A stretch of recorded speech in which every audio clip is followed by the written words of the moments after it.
নমো তচ্ছা ভগবতো অরহতো সম্মা সম্বুদ্ধস্স। জগৎপূজ্য মহাকারণিক তথাগত সম্যক সম্বুদ্ধ শ্রীচরণে কৃতজ্ঞ প্রণাম নিবেদন করে প্রজ্ঞাপারমিতে অংশগ্রহণকারী সকল উপাসক উপাসিকাগণের নিরোগ দীর্ঘায়ু সুখী জীবন তথা জ্ঞান বিমণ্ডিত জীবন কামনায় শুরু করতে চলেছি আজকের বিভঙ্গ আলোচনা ক্লাস। সাধু সাধু সাধু বন্দনা বানতে মঙ্গল।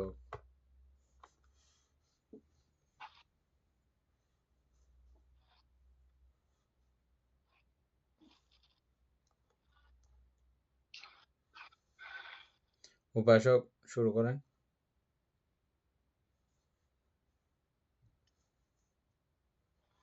বানতে আচ্ছা, তাহলে আমরা গতকাল আলোচনা সঙ্গে সঙ্গে চিরচঞ্চল ব্যবহারিক জগতের নিরবশেষ বিলয় সাধন এটু করছে মা আমাতে। আচ্ছা, অভিধর্মে জ্ঞান অর্জন কত নম্বর পৃষ্ঠাতে? এটা 13 না, ওই ইয়েটা হচ্ছে 6। হ্যাঁ 13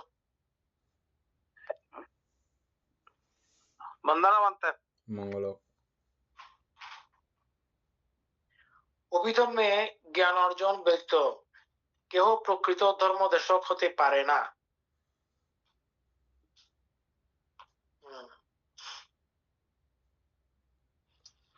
আচ্ছা, সূত্রের উপদেশ।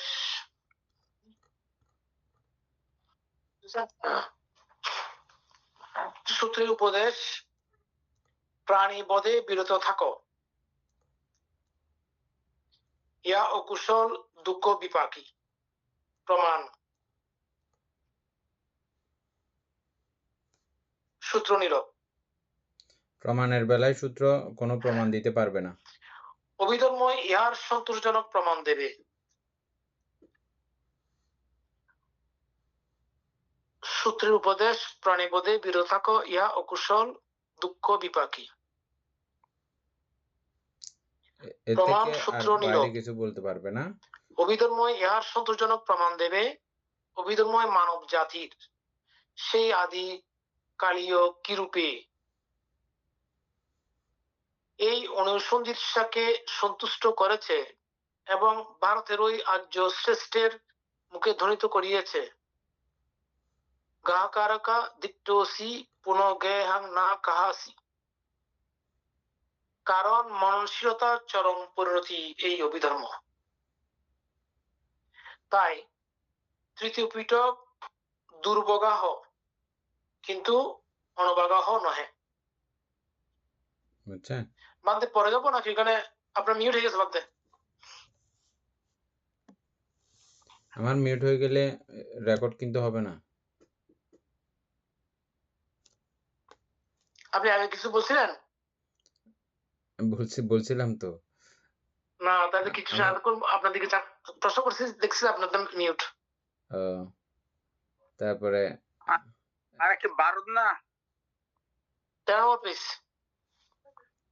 নিচে, লাস্টে 3 লাইনে। তাহলে আবার পড়বো বলতে না হয়েছে একটু দাগা রাখুন বিরাকুনে, মানে হনত শেষ হয় ইবে, মানে একটু করে দাগা রাখুন আর কি। এলে একটু করে একই রাখিলি ভালো।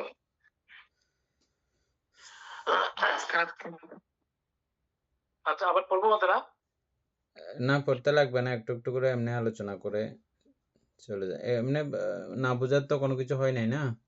অভিধর্মে জ্ঞান অর্জন ব্যতীত কেউ প্রকৃত ধর্মদেশক হতে পারে না, এটা আমরা আগে থেকে জানি। সূত্রের উপদেশ, প্রাণীবধে বিরত থাকা, এটা শুধু সূত্র এর উপদেশ দিতে পারে।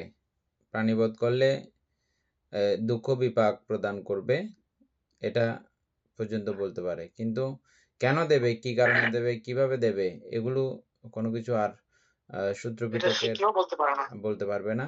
এটা প্রমাণ দেবে অভিধর্ম পিটক। যেটা আপনি জেনে বুঝে সন্তুষ্ট হবেন।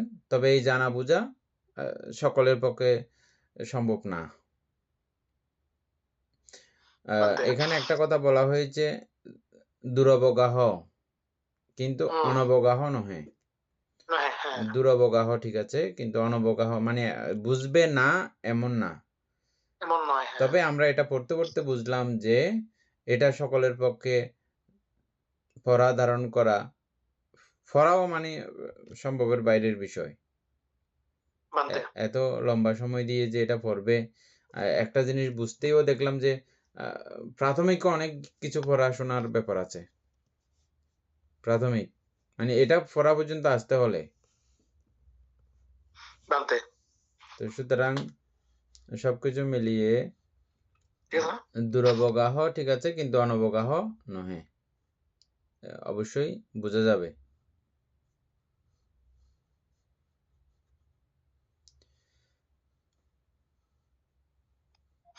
অভিধর্মই মানব জাতির সেই আদিকালীয় কিরূপে?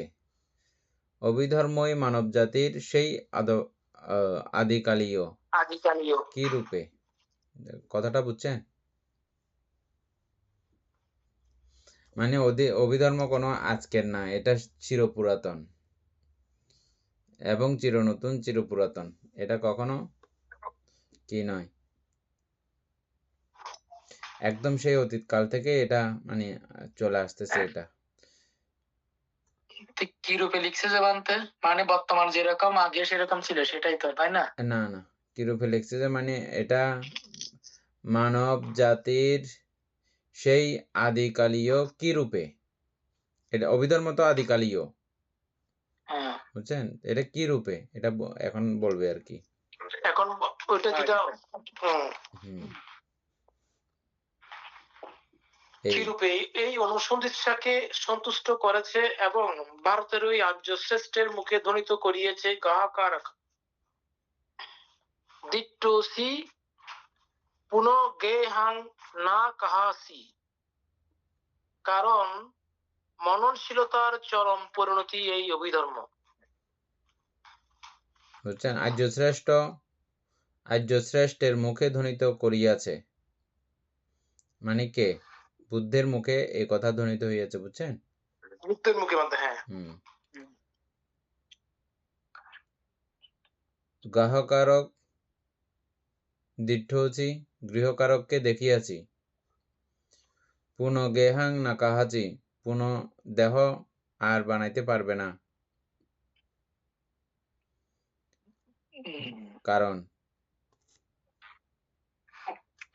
কারণ মননশীলতার চরম পরিণতি এই অভিধর্ম। তাই তৃতীয় পিটক দুর্বগাহ, কিন্তু অনবগাহ নহে। এই লাইনটা বুঝছেন তো না? মননশীলতার চরম পরিণতি। হ্যাঁ, লাইনটা আপনি বলে দিচ্ছেন মননশীলতার চরম পরিণতি। হ্যাঁ অবশ্যই। বুঝছেন না? বানতে চরম পরিণতি বলতে কি বোঝাতে চাচ্ছে এখানে? বানতে এখানে চরম পরিণতি বোঝানো হচ্ছে যে এখানে আমরা যেগুলো জেনেছিলাম নাম এবং রূপের ক্ষুদ্রাতি ক্ষুদ্র অংশ, ওটাই মননশীলতা বলতে শুধু নামের ব্যাপারটা আসবে। নামের ব্যাপারটা বলতে, হ্যাঁ সেটাই, শুধু নামেরটা। নামের একদম ক্ষুদ্রাতি ক্ষুদ্র অবস্থাগুলো। হ্যাঁ, সর্বচিত্ত সাধারণ চৈতসী। তাই তৃতীয় পিটক দুর্বগাহ, কিন্তু অনবগাহ নহে। এখানে তৃতীয় পিটক বলা হচ্ছে এটা অভিধর্মটাই।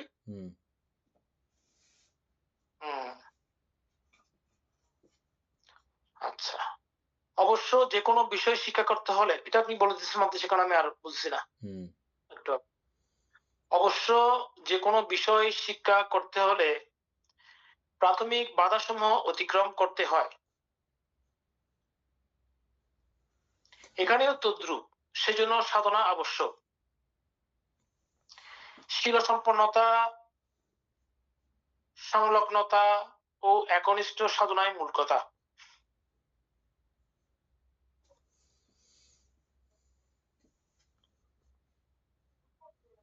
শীল সম্পন্নতা, সংলগ্নতা ও একনিষ্ঠ সাধনায় মূর্খতা। এখানে বুঝছেন? বলতে সংলগ্নতাটা কি? সংলগ্নতা সবসময় লেগে থাকা। ও আচ্ছা। এটাকে নিয়ে সবসময় আমরা যেরকম লেগে থাকছি, পারি না পারি, হ্যাঁ, ছাড়াছাড়ি ও আচ্ছা, করি আচ্ছা, নাই। হ্যাঁ। প্রচেষ্টা করা আর কি কন্টিনিউ। ছাড়ে দিই নাই এটাকে, মোট কথা। আচ্ছা। পৃষ্ঠাকে পৃষ্ঠা আমরা বুঝি নাই। অধ্যায়কে অধ্যায় আমরা বুঝি নাই। কিন্তু আমরা ছাড়ে দিই নাই। না, ছাড়ে দিই নাই আমরা, হ্যাঁ। হুম। এই এটা কাজে সাংসারিক জীবিকা অর্জনের বা রূপ, শব্দ, গন্ধ, রসাদি চরিতার্থ করার কোনো সাহায্য হয় না। বুঝছেন এটা? শীল সম্পন্নতা, সংলগ্নতা, না, একনিষ্ঠ এখান সাধনায় থেকে না। মূর্খতা। এই কাজে এই কাজে। হ্যাঁ। সাংসারিক জীবিকা অর্জনের বা রূপ, শব্দ, গন্ধ, রসাদি চরিতার্থ করার কোনো সাহায্য হয় না, বরং তদ অন্বেষীর পক্ষে ইহা সময় ক্ষেপণ মাত্র। বুঝছেন? আচ্ছা, হ্যাঁ। বুঝছেন? এই যে বলতে আমরা এই পঞ্চকাম গুণের মধ্যে হুম। আমরা যে প্রতিনিয়ত আছি, এটা দিয়ে ওই কার্যটা সম্পূর্ণ হবে না। এটা আমাদের সময় ক্ষেপণ হবে মাত্র। হুম। কারণ ওই সুকরবাবু কার্যটা বলেন। সম্পূর্ণ করতে হলে এইখান থেকে এই পঞ্চকাম গুণ থেকে বেরিয়ে আসতে হবে না আমাদের। সুকরবাবু সেটাই তো না? বলেন। হ্যাঁ, ঠিক আছে। আর একটু সুকরবাবু বলেন।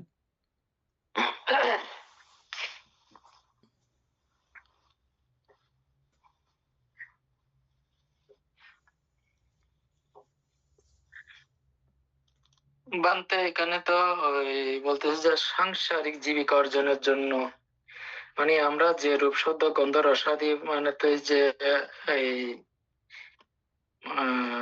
চরিতার্থ যে ব্যবহার ব্যবহার হয় আর কি, তথা তো মানে তো এগুলো তো মানে সময় সাপেক্ষ আর কি। তাইলে আমাদের আমাদেরকে অবধারিক ভাবে অর্থাৎ এগুলা বিশ্লেষণ করে তো বুঝতে হবে। তো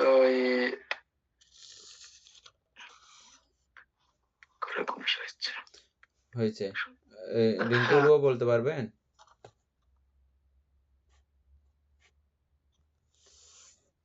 না হলে সুপ্রিয় বাবু বলেন।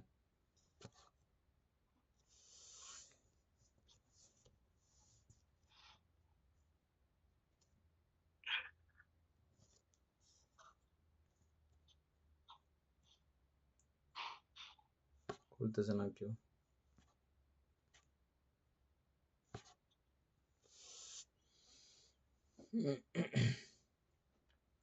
অর্থাৎ আমাদের যদিতবাবু বলেছেন, আমি আরেকবার বলতেছি। হ্যাঁ, এই কার্য মানে কি? এই অভিধর্ম চর্চা। এর ফলে সাংসারিক জীবিকা অর্জন জাতীয় সংসারের কোনো প্রকারের লাভ, উন্নতি, শ্রীবৃদ্ধি এটার দ্বারা মানে আশা করা যাবে না। এবং রূপ, শব্দ, গন্ধরস, পঞ্চকামগুণে রমিত হওয়ার বা পঞ্চকামগুণ জাতীয় কোনো রকমের আস্বাদন এর সাহায্যও হবে না। এটা যদি কেউ চায়, এটার মাধ্যমে, এটা তাদের ভুল ধারণা। এটার মাধ্যমে ওই জাতীয় কোনো কিছু অর্জিত হবে না। হ্যাঁ, বরং যারা এটা প্রত্যাশা করেন, আমার উত্তম জীবিকা, উত্তম সংসার জীবন যাপিত হোক, তারপরে পঞ্চকামগুণীয় পরিতৃপ্তমূলক আমি যাতে আস্বাদন পেয়ে অবস্থান করি, হ্যাঁ, এটা এরকম যারা কামনা করেন, এটা তাদের জন্য ওই শিক্ষাটা হবে যে সময় ক্ষেপণ মাত্র। এটা তাদের জন্য সময় ক্ষেপণ, আর মানে সময় নষ্ট করা আর কি। আর কিন্তু ওই বিষয়ে কিছু লাভ হবে না। কোনগুলো?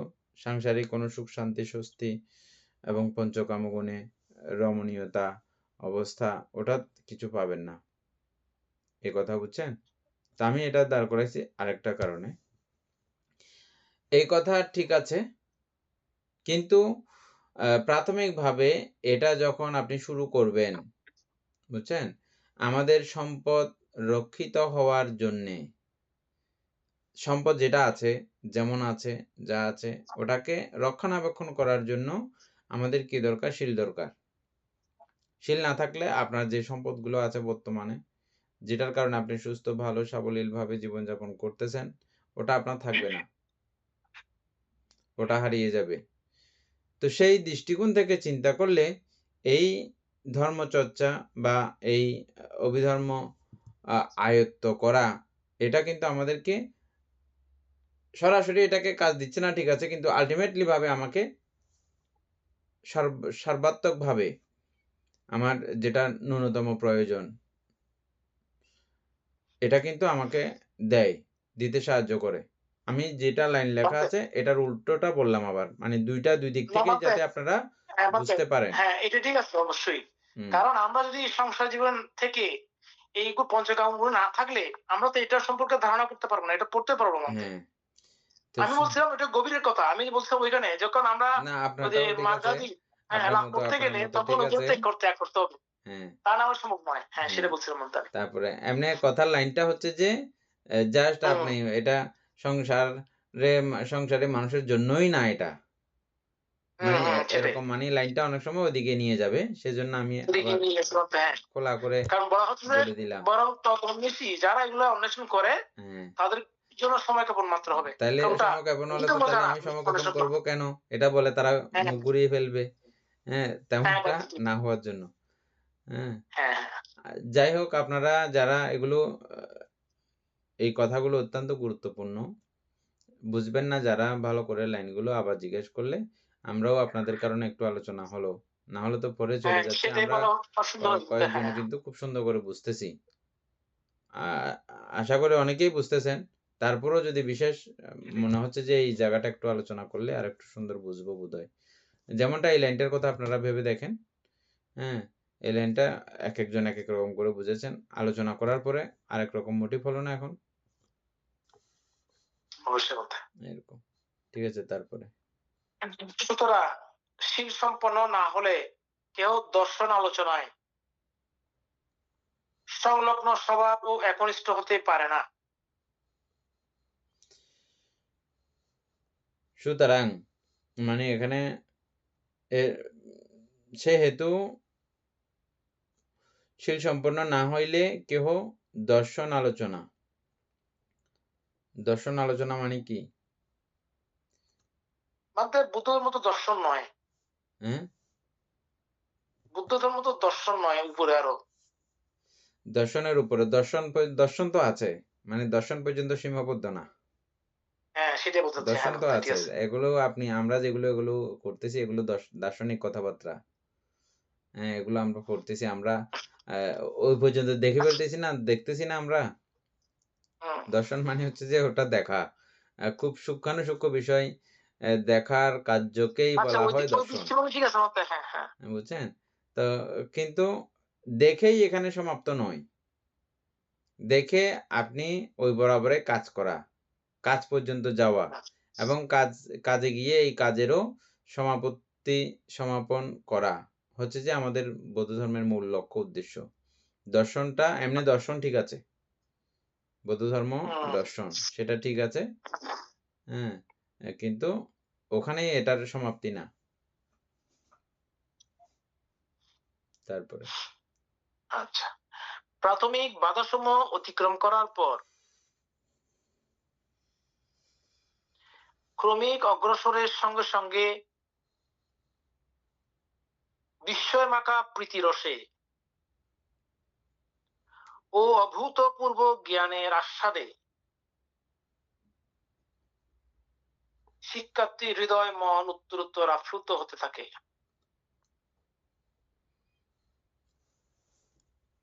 তাহলে প্রথম কোথা থেকে শুরু হয়েছে?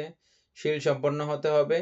শীল সম্পন্ন হলে এই দর্শন আলোচনায় সংলগ্ন ভাব, দর্শন আলোচনার সঙ্গে আপনি একদম সংলগ্ন, একটার সঙ্গে একটা জোড়া লাগানো, দেখেছেন? এটা না বুঝলে ওটা বুঝতেছেন না, এটা না বুঝলে ওটা বুঝতেছেন না। এই দর্শন আলোচনার মধ্যে একদম সংলগ্ন ভাবাপন্ন হয়ে একনিষ্ঠ হতে পারে।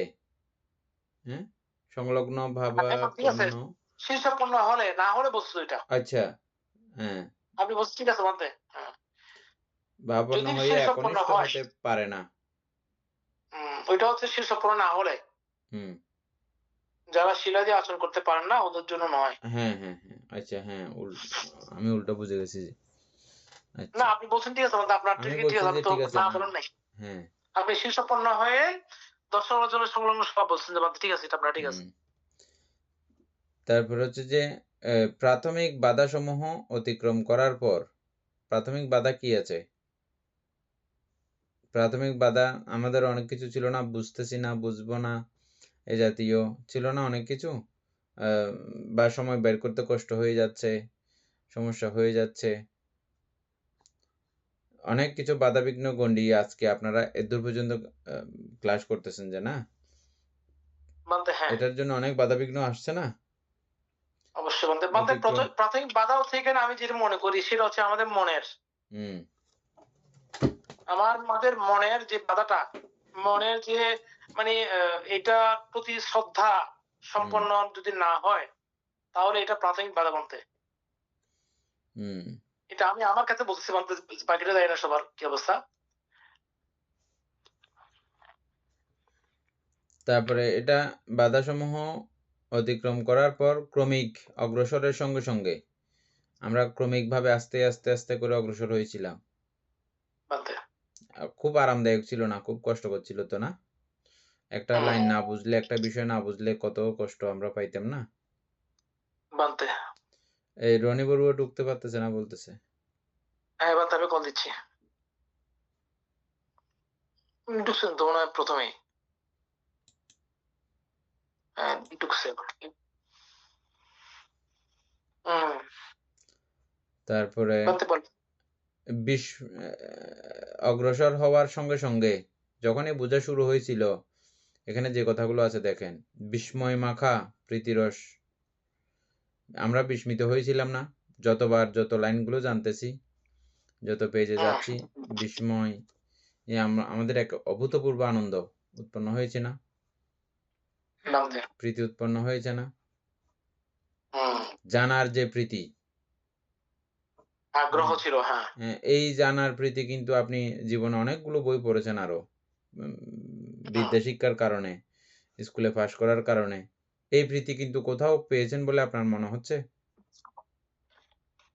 কোনো গল্পে, কোনো উপন্যাস, এরকম উপন্যাসের বইও কম না, কিন্তু এগুলোর মতো প্রীতি আপনি কোথাও পেয়েছেন কিনা? নিশ্চয়ই পাওয়া যায় নাই। ও অভূতপূর্ব জ্ঞানের আস্বাদনে শিক্ষার্থীর হৃদয় মন উত্তর আপ্লুত হতে থাকে।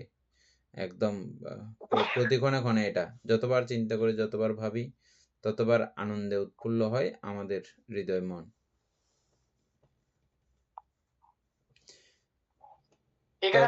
তবে এটার জন্য প্রয়োজন এই যে অনেকে কই আমি তো এরকম আনন্দ উৎফুল্ল পাই নাই, বা এরকম অনেকের মনে হতে পারে, কিন্তু আসলেই মজা আছে, অনেক মজা, অনেক আনন্দ, অনেক প্রীতি। আর আমি এমনি মনে করতেছি আপনারা এখানে যেহেতু দীর্ঘ সময় ধরে, আপনারা দীর্ঘদিন ধরে সংযুক্ত আছেন, প্রীতি না পাইলে, মজা না পাইলে অবশ্যই এখানে যুক্ত নাই, অবশ্যই আপনারা প্রীতি পাচ্ছেন বলেই যুক্ত আছেন। হ্যাঁ উপাসক কি বলতে চাইছিলেন?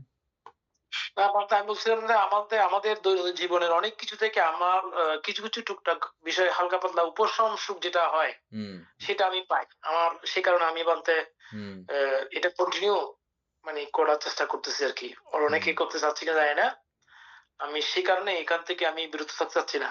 আমি এই জন্য পড়া এগুলা মানে করেই চালিয়ে যাচ্ছি বলতে। যেমন অনেক কষ্ট হচ্ছে লাভগুলো একদম বোঝা সোজা। সাধারণ মানুষ কোন একটা জিনিস পায়নি, হারিয়ে গেছে, ভেঙে গেছে, কি একটা আত্মনাদ তার, কিন্তু সেই জায়গায় এই অবিধার্মিক ব্যক্তিগণ, তারা যেহেতু এটার সবিস্তারে আগে থেকে জানা আছে, মানে এটা ভাঙবে, আজকে না কালকে ভাঙবে, এটার জন্য যারা প্রস্তুত তাদের ব্যথা কিরকম থাকে, আর যারা ভাঙবে যে কোনো প্রস্তুতি নাই, মানে একদম মনেই করে আছে যে ভাঙবেই না, ওদের ব্যথাটা কিরকম? আমার মনে হয় এখানে সবারই একই রকম হয় এগুলোর প্রতি। এটাই হচ্ছে যে মানে অভিধর্ম চর্চার লাভ, মানে এই ব্যথাগুলো, দুঃখগুলো পাই না। যেমনটা আমরা ইয়ার কথা পড়েছিলাম, কার কথা? মল্লিকা দেবীর কথা। হ্যাঁ বন্ধু। এটা তো ভাঙা জিনিস ভাঙবে, স্বাভাবিক কথা। হ্যাঁ এটা ভাঙা জিনিস ভাঙবে। এবং কতগুলো গাথা আরো বলেছে না? খুব মজার মজার হ্যাঁ গাথাগুলো মনে রাখার মতো। হ্যাঁ? তো বলতে এবং কি সুন্দর সুন্দর কথা। এটা তো কত সামান্য জিনিস। আমার ৩২ জন ছেলে এবং স্বামী মারা গেছে যে আমার কোনো রকমের টু শব্দ হয় নাই।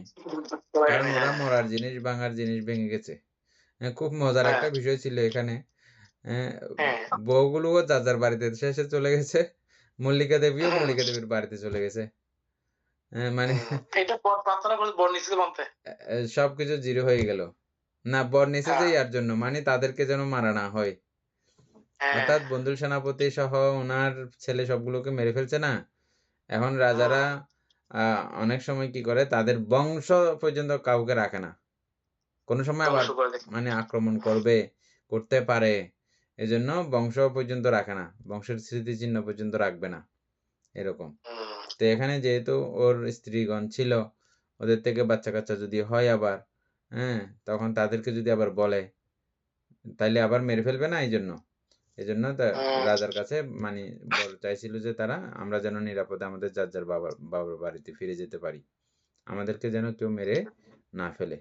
তো সেজন্য তাদেরকে ওইভাবে গার্ড দিয়ে তাদের বাবার বাড়িতে পাঠিয়ে দেওয়া হয়েছিল। বুঝছেন এখন? দে। তো যাই হোক, খুব মজার ঘটনা যে আ যে নালে উৎপত্তি এদিকে বিনাশ। আ ১ম এ তো পাঠাইয়ে দিয়েছিল বন্ধু সেনাপতি। বুদ্ধও না, আবার ওনাদেরকে একসঙ্গে থাকতে বলেছিলেন। চলে আসতে বলছিলেন, হুম, যদি পুত্রের অভাবেই চলে যাও তাহলে যাইও না, থাকো। হুম, পুত্র হয়েছে, আবার পুত্রও সবগুলো শেষ, জামাই শেষ, সবকিছু শেষ। বেশ, কিন্তু হইলেও ওনার কোনো ভ্রুক্ষেপ ছিল না। ভাঙনের জিনিস ভাঙবে, মরার জিনিস মরবেই।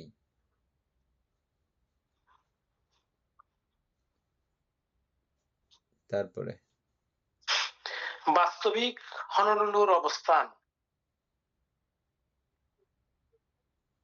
নেপোলিয়নের অভিযান, রাশিয়ার শাসনতন্ত্র, জ্যামিতির সমস্যা পূরণ, আকাশের নক্ষত্র গতি ইত্যাদি অবগত হওয়া অপেক্ষা। আচ্ছা, চিত্তের অকুশল বৃত্তি দমনের ও কুশল বৃত্তি সংগঠনের কৌশল প্রণালী শিক্ষা করা অধিকতর প্রয়োজন নয় কি? সুন্দর বন্ধে। আমরা বিজ্ঞান নিয়ে সবাই ব্যস্ত থাকি, তো নিজের ওইটা বোঝানো হয়েছে এরকম দিকে, তাই না? এই হনননু হচ্ছে যে এটা কোন দেশ, এটা আমি কোন জানি না দেশে বন্ধু, আছে, কি বলবো? কোথায় আছে, এগুলো, এই অবস্থানগুলো জানতে অনেকের মন আগ্রহী থাকে। হ্যাঁ? হ্যাঁ, তারপরে নেপোলিয়নে যেমন অভিযান করে কি করেছিলেন? রাশিয়ার শাসনতন্ত্র, তারপরে জ্যামিতিক সমস্যা জ্যামিতিক পূরণ, সমস্যা পূরণ। আকাশের নক্ষত্রগতি ইত্যাদি অবগত হওয়া অপেক্ষা চিত্তের অকুশল বৃত্তি দমনের ও কুশল বৃত্তি সংগঠনের কৌশল প্রণালী শিক্ষা করা অধিকতর প্রয়োজন, নহে কি? অবশ্যই। তারপরে অভিধর্ম অধ্যয়নের পূর্বে বুদ্ধ ধর্মের মূল শিক্ষা চতুরার্য সত্য ও ইহার নৈতিক উদ্দেশ্য সম্বন্ধে বিশুদ্ধ ধারণা অর্জন আবশ্যক। মানে যাহারা ইহা অভিধর্ম পড়ার পূর্বে বুদ্ধের ধর্মের মূল শিক্ষা চতুরার্য সত্য ও ইহার নৈতিক উদ্দেশ্য সম্বন্ধে বিশুদ্ধ ধারণা জ্ঞান অর্জন আবশ্যক। সুকুমার বাবু বলেন তো। অনেক অনেক ভালো কথা বলতে আসলে, হ্যাঁ, কিন্তু আমরা তো আগে সেভাবে বুঝি নাই, তারপরে তো বিধর্ম আর কি ঢুকে গেছি। অভিধর্ম আমরা যে মানে অভিধর্ম আমরা পড়তেছি আর কি, এটা পড়ার আগে মানে অর্থাৎ চতুরার্য সত্যটা আমাদের অর্থাৎ মানে পুঙ্খানুপুঙ্খানু ভাবে জানা, অর্থাৎ বিশুদ্ধ ভাবে একদম, অর্থাৎ এই জ্ঞান অর্জনটা মানে করতে হবে আর কি। হ্যাঁ, কিন্তু আমরা তো মানে সেভাবে আগে জানলেও বুঝলেও সেভাবে বুঝি নাই। অর্থাৎ চতুরার্য সত্য ঠিক আছে জানতাম আর কি, দুঃখ সমুদয়, দুঃখের কারণ, দুঃখ নিরোধের উপায়, এগুলো এমনি জানতাম, ঠিক আছে, মুখস্থ করা। কিন্তু এই ধর্ম পড়ার পরে আরো অনেক জ্ঞান অর্জন মোটামুটি হয়েছে আর কি বলতে। উপাসক বলেন তো। আমি একটু বলবো। হ্যাঁ, বলেন। যেমন চতুরার্য সত্য হচ্ছে মেইন নির্বাণের রাস্তা। যদি চতুরার্য সত্য যদি জানি, আমরা তাড়াতাড়ি নির্বাণের পথে চলতে পারবো আর্য অষ্টাঙ্গিকের মার্গের পথ দিয়ে। আমরা অভিধর্ম যত সূত্র আছে, যত অভিধর্ম আছে, এগুলো হচ্ছে এর সহায়ক, এই নির্বাণে যাওয়ার সহায়ক। কিন্তু মূল রাস্তা হচ্ছে যে চতুরার্য সত্য আর অষ্টাঙ্গিক মার্গ। এটা নয় কি বলতে? উপাসক বলেন।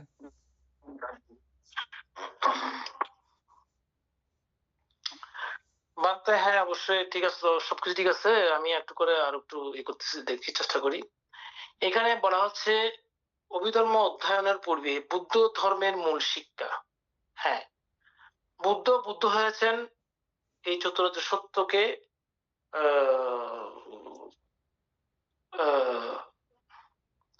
চতুরার্য সত্য বুদ্ধ লাভ করতে গিয়ে চতুরার্য সত্য নিয়ে আবিষ্কার করেছেন, তারপর উনি বুদ্ধ হয়েছেন।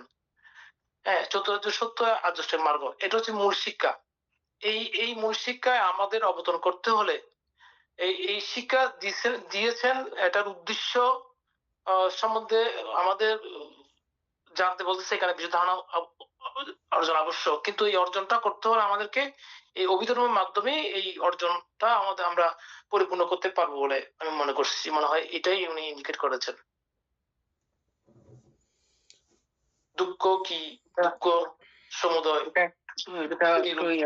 এখানে আগের কথাটা পড়েছেন না, আগের কথার সঙ্গে আমরা আগে একটা লাইন নিয়ে প্রথমে আলোচনা করেছিলাম, ওই লাইনের সঙ্গে এই লাইনের সঙ্গে একটু ম্যাচিং আছে।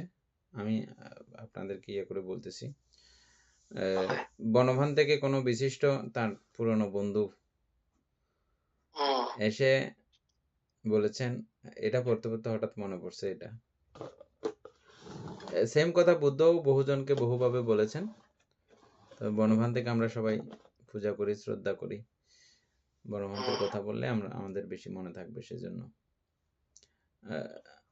যে কোনো একজন ওনার পুরনো দিনের বন্ধু এসে ভান থেকে বলতেছেন, আমি সংসার জীবন যাপন করে আমার এটা এটা এটা এটা অর্জন হয়েছে।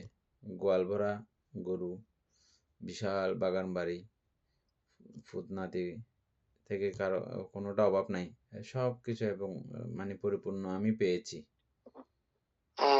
বনভান থেকে জিজ্ঞেস করতেছে, আপনি কি পেয়েছেন এখানে এসে, এই সন্ন্যাসী হয়ে আপনি কি পেয়েছেন?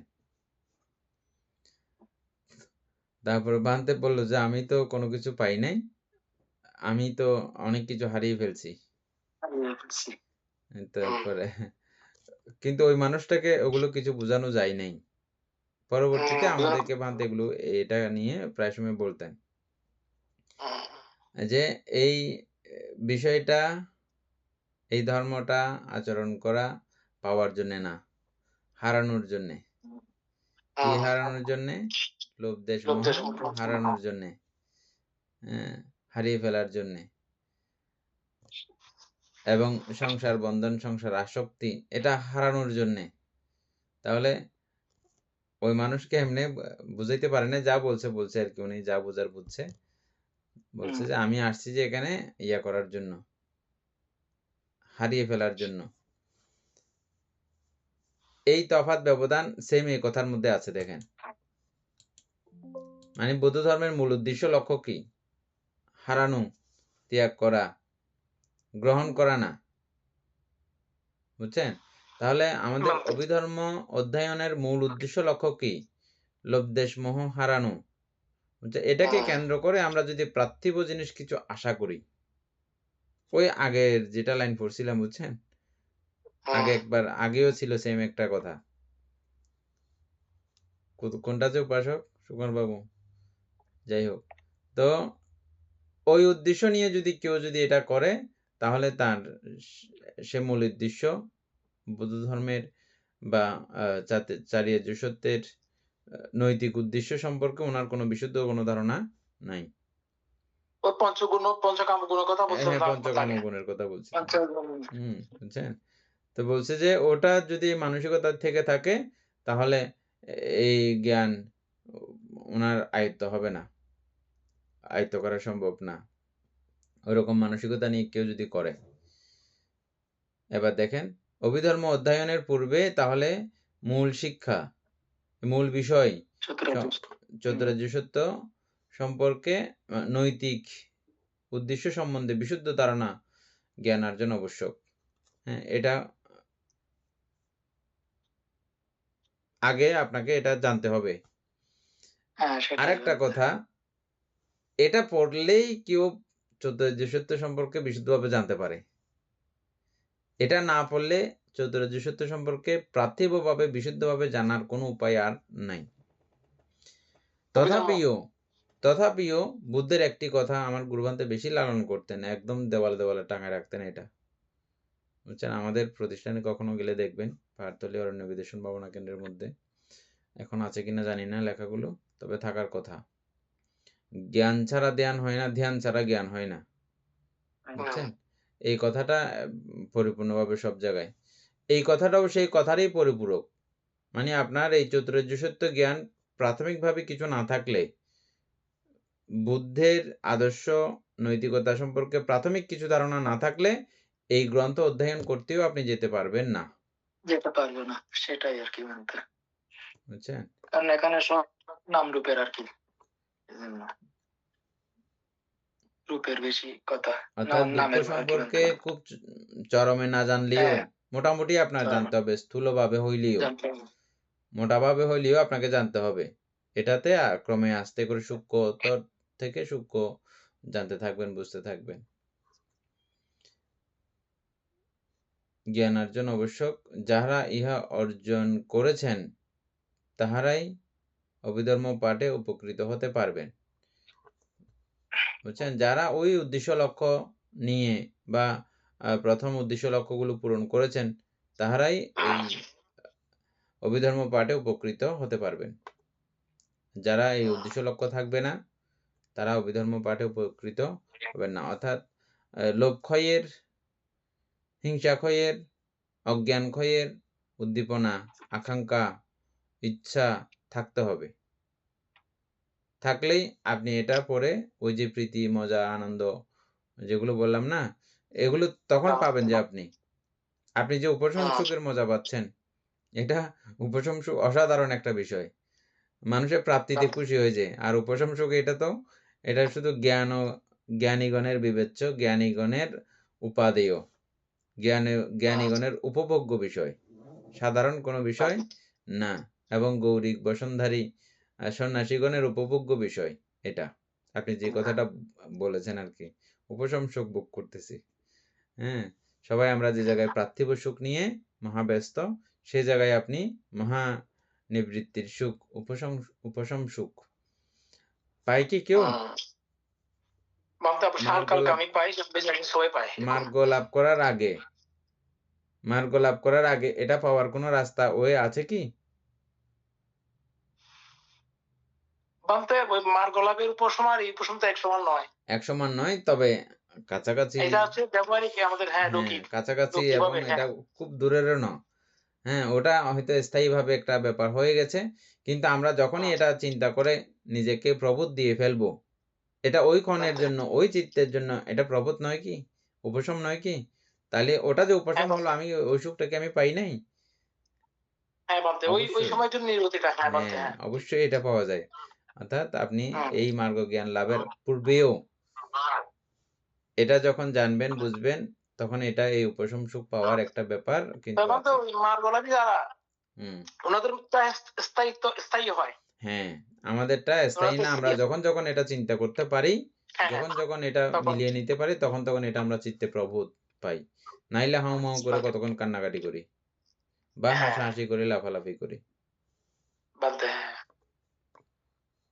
বলতে আমি হ্যাঁ একটু করে বলতে চাইতেছি। হ্যাঁ বলে বলতে আমি বুঝছি যে চতুরার্য সত্য প্রথমে এটা আমার থেকে নিজে থেকে ধারণ করতে হবে। এটাই এই চতুরার্য সত্য যদি আমি পালন করি অথবা একটু বুঝতে পারি, এটার মাধ্যমে নির্বাণ প্রাপ্তি হওয়ার সম্ভাবনা আছে। এটা প্রথমে মনের মধ্যে ধারণ করতে হবে। ওইটা ওইটা জাস্ট মনে করেন একটা বইয়ের মতো, বইয়ের প্রথম পেজ, মানে মরাটের অংশটা। হুম এটা যদি আমি বিশ্বাস করি, তারপরে আমি অভিধর্মের মাধ্যমে ওইটার সম্পর্কে বিশদভাবে জ্ঞান লাভ করতে পারবো। হুম প্রথমে বুঝতে হবে যে চতুরার্য সত্য আসলেই নির্বাণ পথের সহায়ক। হুম ওইটা যতক্ষণ মনে ধারণ করতে পারবো না, ততক্ষণ অভিধর্ম ওইটা আমাকে ওই ফলটা ভোগ করার জন্য পর্যাপ্ত হবে না। যখন হুম এটা আমি বুঝতে পারবো চতুরার্য সত্যই যদি আমি নির্বাণের সহায়ক মনে করি, তখন অভিধর্ম মাধ্যমে এটা পুরোটাই বোঝানো সম্ভব হবে। আর না হলে এটা প্রথম পর্যায়ে না বুঝলে, সাধারণ জ্ঞানটা যদি না রাখি, তাহলে অভিধর্মের প্রতি আমার ওই বিষাদ আগ্রহটা জন্মাবে না। হুম প্রথমে চতুরার্য সত্য যদি আগ্রহ জন্মাই, সামান্য ধারণা যে অংশটা আছে, এটা অভিধর্মের মাধ্যমেই ওই সহজে বোধগম্য হবার অংশ হচ্ছে অভিধর্ম আমার হুম মতে। ঠিক আছে, সুন্দর করে বলেছে উপাসক। তারপরে আচ্ছা, কারণ অভিধর্ম আলোচনা তাদের এই লব্ধ ধারণা ও শিক্ষাকে শুধু পুনরাবৃত্তির সুযোগ প্রদান করে না। কি বলছে মনে হয়? অর্থাৎ এই না, কেউ অভিধর্ম কি বলছে? আলোচনা মানে, তার মানে এখানে বোঝাতে চাচ্ছে যে আপনি চতুরার্য সত্য আগে থেকে জানেন, আপনি আবার এখানে পড়তে যাবেন কেন? এখানে পড়ে যে ওই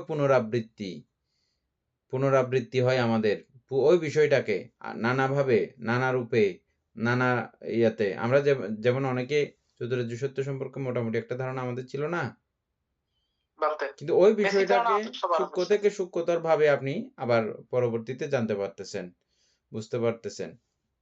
পুনরাবৃত্তির সুযোগ প্রদান করে না বলতে শুধু এটাই করে এমন না, বুঝছেন? শুধু যে পুনরাবৃত্তি সুযোগ প্রদান করে কথাটা এমন না, বিষয়টা এমন না। আরো এর থেকেও বেশি কি করে, দার্শনিক অন্তর্দৃষ্টি সংযোগ করে সেই ধারণা ও শিক্ষাকে প্রত্যক্ষ পরম জ্ঞানে পরিণত ও গঠিত ও পরিবর্ধিত করে। দেখছেন কত গুরুত্বপূর্ণ কথা, যেটা আমরা একদম প্রথম থেকেই বলে আসতেছি।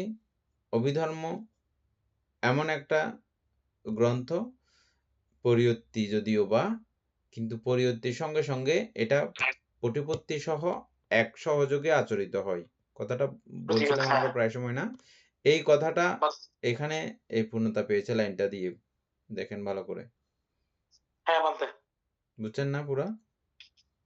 বলতে আমি ওই সময় ওই কথাটাই করতেছিলাম আর কি। বলতে চতুরার্য সত্য অবশ্যই এটা আমাদের ঠিক আছে বেসিক, কিন্তু ওইটাকে পরিপূর্ণভাবে বুঝতে হলে আমাদেরকে অভিধর্ম ছাড়া বোঝা সম্ভব নয়। আমি সেটা বুঝতেছিলাম, বুঝতে পারি না হয়তো। এটা ছাড়া সম্ভব না। হ্যাঁ, এবং সেটা থেকেও আরো কি বলছে যে শুধু যে পুনরাবৃত্তি হয়, পুনরাবৃত্তি করতে করতেও তৃষ্ণা ক্ষয় হয়, বুঝছেন? হ্যাঁ, যেমন আমাদেরকে বুদ্ধ যেগুলো প্রত্যেকদিন নিত্য পাঠ্য কতগুলো বিষয় দিয়েছেন না, যে প্রত্যেকদিন অবশ্যই করতে হবে।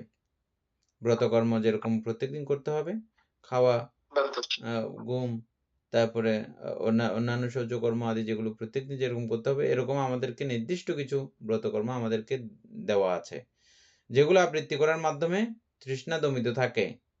শুধু দমিত থাকে এমন না, তৃষ্ণা ক্ষয়প্রাপ্ত হয় খুব ধীরে হলেও, এবং ওগুলো বুঝলে আবার সঙ্গে সঙ্গে খুব দ্রুত ক্ষয় প্রাপ্ত হয়, বুঝছেন?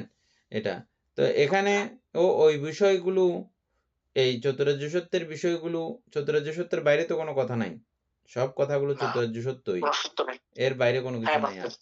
আর হ্যাঁ, আর কোনো বুদ্ধ যা সত্য নাই, বলেছেন, চতুর্থ সত্য নেই। বুদ্ধ যা হুম। বলেছেন 45 বছর যাবৎ চতুরার্য সত্যই বলেছেন, এর বাইরে কোনো কথা বলেননি। তো যাই হোক, ওই বিষয়েই পুনরাবৃত্তি হবে, শুধু এমন কথা নয়, বুঝছেন? সঙ্গে সঙ্গে কি হবে, দার্শনিক দার্শনিক অন্তর্দৃষ্টি, অন্তর্দৃষ্টি এই সংযোগ দার্শনিক করে। অন্তর্দৃষ্টি, বুঝছেন? দার্শনিক অন্তর্দৃষ্টি মানে কিন্তু অন্তর্দৃষ্টি তো বুঝলাম ভিতরের আধ্যাত্মিক ভাবে, কিন্তু এখানে দার্শনিকটা কেন লাগাইছে এখানে? দার্শনিক বলতে ওই যে আমরা কতগুলো বিষয় ভবাঙ্গকরটা চিনতে হলে আপনার দার্শনিক চিন্তা, দার্শনিক মনোবৃত্তি বা ওই দৃষ্টিভঙ্গি, ওই দৃষ্টিকোণ, মানে আপনার দৃষ্টিভঙ্গিকে এত সূক্ষ্ম থেকে সূক্ষ্মতর না করলে আপনি ভবাঙ্গ বোঝা কি আপনার দ্বারা সম্ভব কখনো? না এখন তা বুঝছেন অবশ্য দার্শনিক, দার্শনিক দৃষ্টিকোণ কাকে বলে এখন বুঝছেন? ও আচ্ছা। মানে এটাকে অতি সূক্ষ্ম করে ফেলতে হয়। আমি বলতেছি, আপনি কিন্তু বুঝবেন না। আমি বলার সঙ্গে সঙ্গে আপনাকে সেখানে পৌঁছে যেতে হবে। তো এখানে 8টা শব্দ যোগ একটা করা যেত কথা, না দার্শনিক না দিয়ে? একটা কথা আপনাদেরকে বলি। আমাদের পরম শ্রদ্ধেয় ভান্তে পায়াদীপ ভান্তে এসেছিলেন যে দেশনা করতে হ্যাঁ করতে ফানিত নামো, ঠ্যাং বিজছে না আরেকখানা নামো, এরকম করে কিছু কথা বলছিলেন, মনে আছে? হ্যাঁ বান্তে। অভিধর্মটা হচ্ছে যে এরকম, আমি বলছি ঠিক আছে, বলার সঙ্গে সঙ্গে আপনাকে সেখানে নেমে যেতে হবে, সেটা হ্যাঁ করা তবে শুরু হ্যাঁ করতে বান্তে। হবে, মনে মনে সেখানে চলে যেতে হবে, চলে গিয়ে করা শুরু হ্যাঁ করতে হবে, তারপরে আপনি বুঝবেন, না হলে বুঝবেন না। না নামতে হবে, হ্যাঁ ঠিক আছে। হ্যাঁ, নামতে কতটুকু হবে। বিকৃত বুঝলেন? হ্যাঁ, বাদে কিরকম একটা কি জন্য জানি এই কথাটা বলেছিলেন। হ্যাঁ উদাহরণ দিছে মতে ওই অভিধর্ম করার জন্য, তাও হ্যাঁ, দেশানোর সময়। তো ঠিক এরকম এই কথাগুলো বুঝতে হলে ওখানে নেমে যেতে হবে, নামলে তারপরে আপনি বুঝতে পারবেন, না হলে বোঝা সম্ভব না।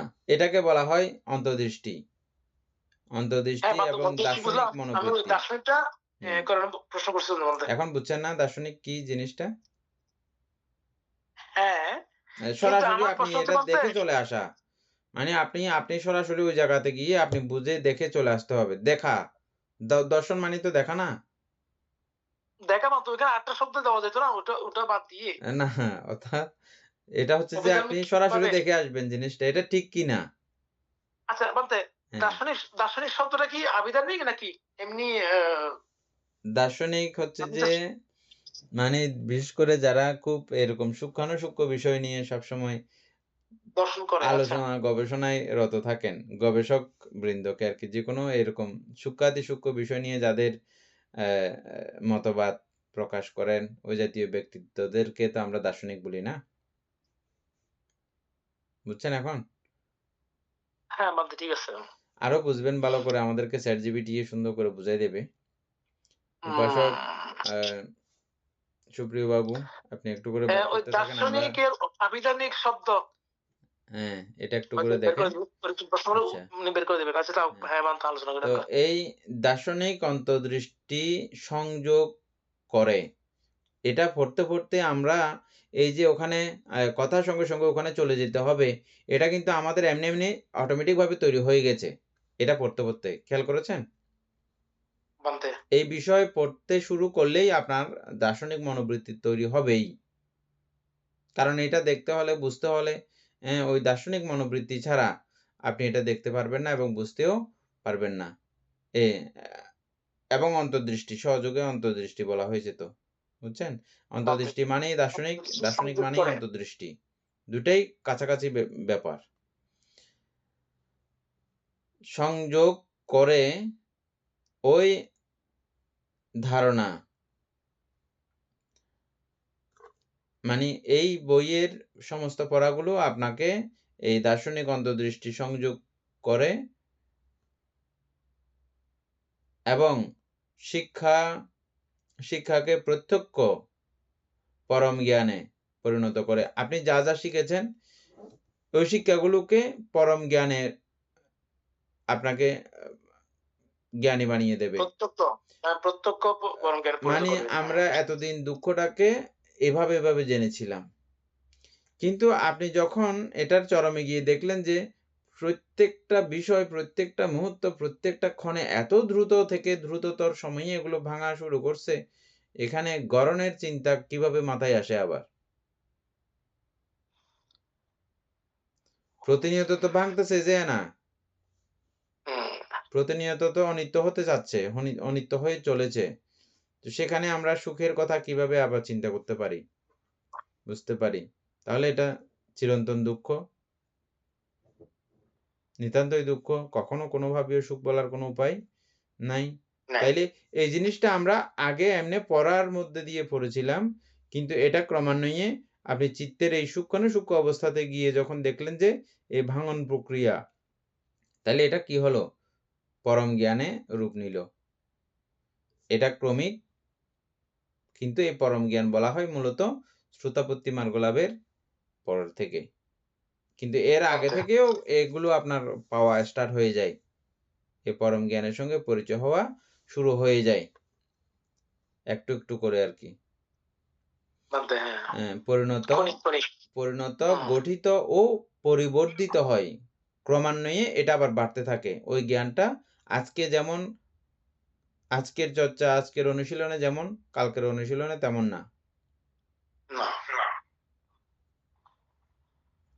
বাদে এখানে দার্শনিক অর্থ বুঝেছে এরকম করে।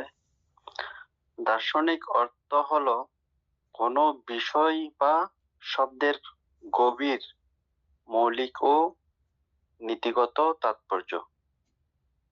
এটি কেবল কোন শব্দ বা ধারণার আবিধানিক বা ব্যবহারিক অর্থ বোঝায় না, বরং এর অস্তিত্ব, জ্ঞান, মূল্যবোধ এবং বাস্তবতার সঙ্গে সম্পর্কযুক্ত অর্থকে নির্দেশ করে।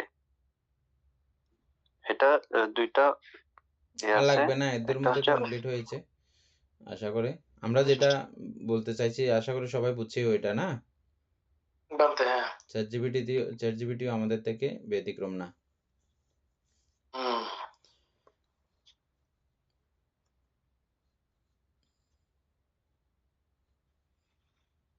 তাহলে এটা পরম জ্ঞানে পরিণতও করবে এবং গঠিত করবে এবং ক্রমে এটা বর্ধিতও করে চলবে, বাড়িয়ে চলবে, যেটা আমাদের ক্রমান্বয়ে বেড়ে চলেছে।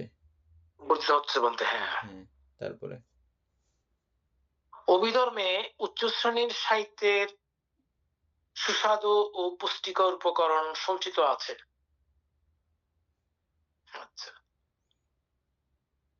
মানে এ সম্বন্ধে অভিধর্মের মধ্যে উচ্চ শ্রেণীর সাহিত্যের মানে যেগুলো খুব হাই লেভেলের, হাই লেভেল বলতে এখানকার হাই লেভেল হচ্ছে যে শ্রোতাপতি থেকে অরহত পর্যন্ত ওই বিষয়ের, ওই পর্যায়ের, ওই মাপের বিষয়গুলো এখানে খুব সন্নিবেশিত করা আছে।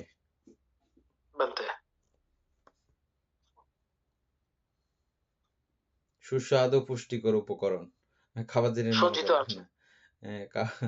খাবার জিনিস না, খাবার থেকে আরো বেশি মজা, অনেক মজার। এটা নামের খাবার, রূপের নয়। তারপরে এই সম্বন্ধে একজন চিন্তাশীল ইংরেজের অভিমত প্রণিধানযোগ্য। এটা পড়বে ইংরেজি বলতে the study of Buddhist psychology is endless. পড়েন। The study of Buddhist psychology is endless, and that is the beauty and fascination of it.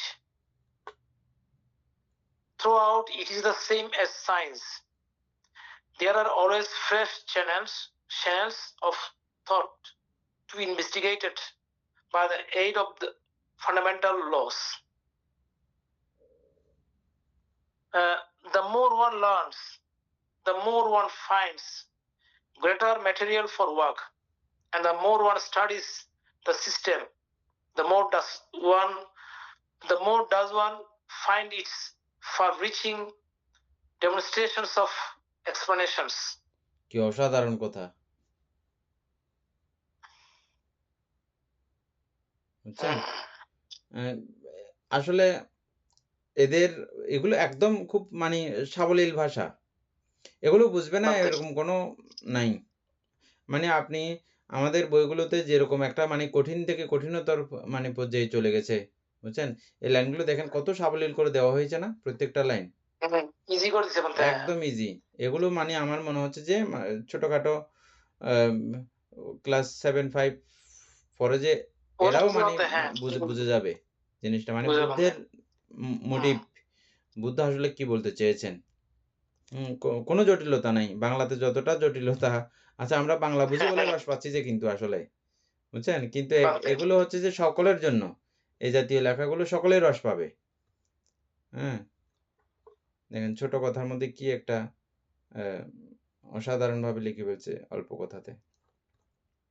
এর The এর higher নিচে আরো আছে। understanding হ্যাঁ, may indeed the higher in understanding may indeed be said to be secret knowledge. দেখেন secret knowledge. হ্যাঁ, But anyone may attain to this higher understanding by the cultivation of the mind prescribed in the methods given to us all. Secret knowledge মানে কি? Through his compassion বলতে secret knowledge বলতে এখানে কি বোঝানো হয়েছে? ওইটা কি যেটা আমরা আলোচনা করছিলাম একটু আগে। হ্যাঁ, দার্শনিক চিন্তা, দার্শনিক ওইটাই। মনোবৃত্তি। Through his compassion for all living things by our greatest teacher Gautama Buddha, the nature of consciousness. হুম। অসাধারণ আচ্ছা দর্শন। বাদ এখানে বাংলা দিছে আবার এটা আচ্ছা। বলা হচ্ছে অভিধর্মের আলোচনা এক অফুরন্ত ব্যাপার। হ্যাঁ। বাস্তবিক ইহার সৌন্দর্য, ইহার জাদুমন্ত্র ঠিক জড়বিজ্ঞানের মতো। মূলনীতির সহায়ে জ্ঞানের অনুসন্ধানের জন্য নবনব পন্থা ইহার সর্বত্র চির বিদ্যমান। এই নীতি যে যত বেশি শিখবে কর্তব্য সম্পাদনে তার তত বেশি মহত্তর উপকরণ জুটবে। এই রীতি যে যত বেশি গবেষণা করবে সে ইহার বক্তব্য সময়ের সুদূর প্রসারী প্রমাণ তত বেশি পাবে। ঠিক আছে বান্দা, আমরা যেগুলা করছি এটা বাস্তবিক পক্ষে উচ্চতর জ্ঞানকে গুপ্তবিদ্যা বলা যেতেও পারে, কিন্তু আমাদের মহাশিক্ষক গৌতম বুদ্ধ সর্বপ্রাণীর প্রতি অনুকম্পা পরবশে যে বিধানাবলী আমাদের সকলের জন্য দিয়ে গিয়েছেন তদ অনুযায়ী অনুশীলনে যে কেউ উচ্চতর জ্ঞান অধিকার করতে পারেন। আচ্ছা বলতে এটা কালকে থেকে করবো নাকি? কালকে থেকে এটা একটু আলোচনা করতে হবে দুই প্যারাগুলো। হ্যাঁ, এটা খুব সুন্দর। হ্যাঁ, অভিধর্মের আলোচনা এক অফুরন্ত ব্যাপার। এটা কোনো শেষ হবে না, কারণ পাঠানের দিকেই গেলেই আপনি পুরো শেষ। বুঝছেন? অফুরন্ত ব্যাপার। আমরা এমনি বই এগুলো দেখলেও এগুলো শেষ হবার কোনো বিষয় না। পাঠান তো মানে সামান্য কিছু আসছে যে না কি পাইছিলাম আমার মনে আছে। এটা আমরা জেনেছিলাম তো, আপনি রেফারেন্স দিয়েছেন তো মনে আছে আপনার? রঙের তারপরে এগুলো আমরা এগুলো আবার কালকে একটু আলোচনা করবো ইংরেজির নিচের থেকে। হ্যাঁ, মানে ইংরেজির অনুবাদটা আর কি। এই কথাগুলো আমরা ওই বইটার মধ্যেও পাবো, আমাদের সত্য দর্শন। আচ্ছা এই জাতীয় কথাগুলো। আচ্ছা, ওটার কথাগুলো অসাধারণ। এটা আসলে আমরা এটা এক ফাঁকে করে এটা পড়ে ফেলবো। সদ্ধর্মপ্রাণ প্রিয় উপাসক উপাসিকা বৃন্দ, এতক্ষণ যাবৎ আমরা বিভঙ্গ এর ভূমিকা পড়ছিলাম। তো কালকে আমরা পরম শ্রদ্ধেয় ভান্তেকে পুণ্যদান করেছিলাম। আজকেও আমরা ভান্তের নিরোগ দীর্ঘায়ু, সুস্থ সাবলীল জীবন এবং ধর্মদানে যেন আরো বেগবান হন, আরো গতিশীল হন, এইরূপ পুণ্যের কাছে প্রার্থনা করছি। আমাদের এই পুণ্যরাশি অনন্ত চক্রবাসী সত্যগণকে দান করছি, গুরু ভান্তেদিওকে দান করছি, মাতা পিতাগণকে দান করছি এবং এই পুণ্যের কাছে আমরা প্রত্যেকে প্রার্থনা করব নির্বাণ লাভ অবধি অসৎ ব্যক্তি, মূর্খ ব্যক্তি পাপমিত্রের সংসর্গ লাভ না করে সদা সর্বদা জ্ঞানদর্শী কল্যাণ মিত্রের সান্নিধ্য সংসর্গ লাভ করতে সক্ষম হই। এইরূপ সাধু সংকল্প পোষণ করে আজকের মতো ক্লাস এখানে সমাপ্ত করছি। সাধু সাধু সাধু।